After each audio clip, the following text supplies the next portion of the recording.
बिस्मिल्लाहिर्रहमानिर्रहीम। अस्सलाम वालेकुम व्यूअर्स, कैसे हैं आप? दो अल्लाह ताला आपको खुश रखे, आबाद रखे, आमीन। आज की हमारी रेसिपी है जी मकई की रोटी बना रहे हैं बगैर आटा गूंदे। वैसे ये भी गलत है बगैर आटा गूंदे, हम आटा मतलब गूंदेंगे नहीं मगर इसका घोल बनाएंगे।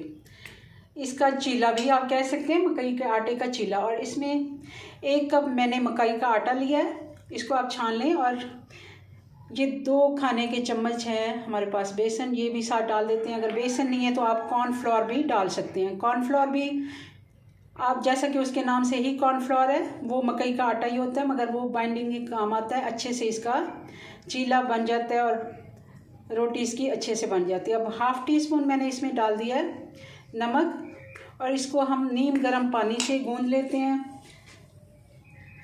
इसको थोड़ा थोड़ा हम पानी डालते जाते हैं और इसको अच्छे से इसका घोल बना लेते हैं। बहुत ज़्यादा गाढ़ा भी नहीं और बहुत ज़्यादा हमने इसको पतला भी नहीं बनाना, ताकि इसकी रोटी अच्छे से बन सके। इतना इसकी आप देखते जाएं, थोड़ा थोड़ा पानी डाल के जहां आपको मुनासिब लगे, क्योंकि ये काफ़ी तजर्बे की बात होती है। एकदम से कुकिंग नहीं आती मगर कभी ख़राब करके ही सीखता है इंसान। हमने खुद जब रोटियां बनाना सीखी थी, शुरू में काफ़ी मुश्किल पेश आती है, मगर ये उन बच्चियों के लिए काफ़ी अच्छी रेसिपी है जिनको रोटी बनाने का इशू होता है।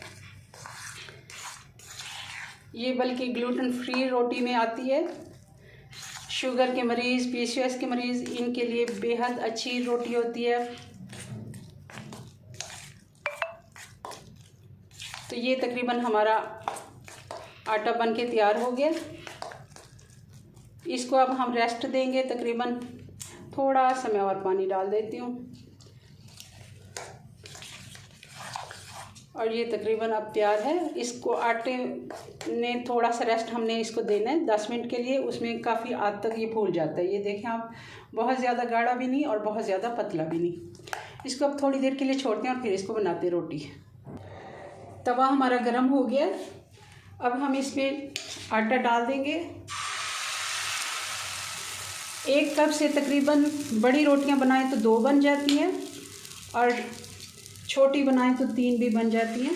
और इसको थोड़ा सा हमने ऐसे फैला देना है।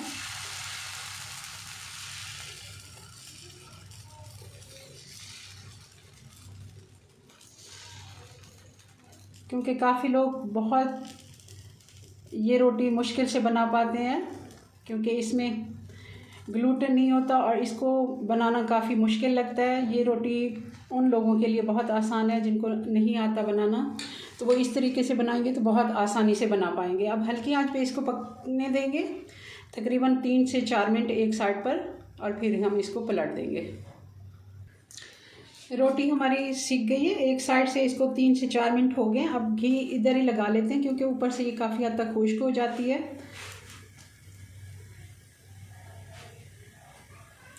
1 चम्मच हम इसको घी का लगा लेते हैं और इसको हम पलट लेते हैं। बल्कि ये ऐसे भी, ये देखें, तवे को हमने ग्रीस कर लिया था। ये शायद मैं बात बताना भूल गई हूँ, क्योंकि हमारा ये नॉन स्टिक तवा नहीं है तो मैंने इसको ग्रीस कर लिया था पहले से।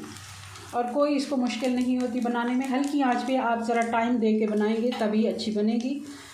आप जल्दी अगर करेंगे तो ये रोटी सही नहीं बनती। तो इस साइड को भी हम सेक लेते हैं। आंच हमने उसी तरह हल्की ही रखनी है और 2 से 3 मिनट के बाद इसको फिर हम पलट के देखते हैं। 2 से 3 मिनट हो गए, इसको पलट के देख लेते हैं। देखिए माशाल्लाह बहुत ही इसका अच्छा कलर आया है।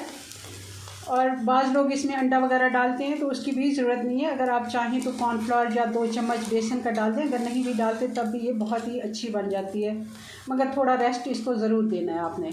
आटे को 10 मिनट का रेस्ट देंगे।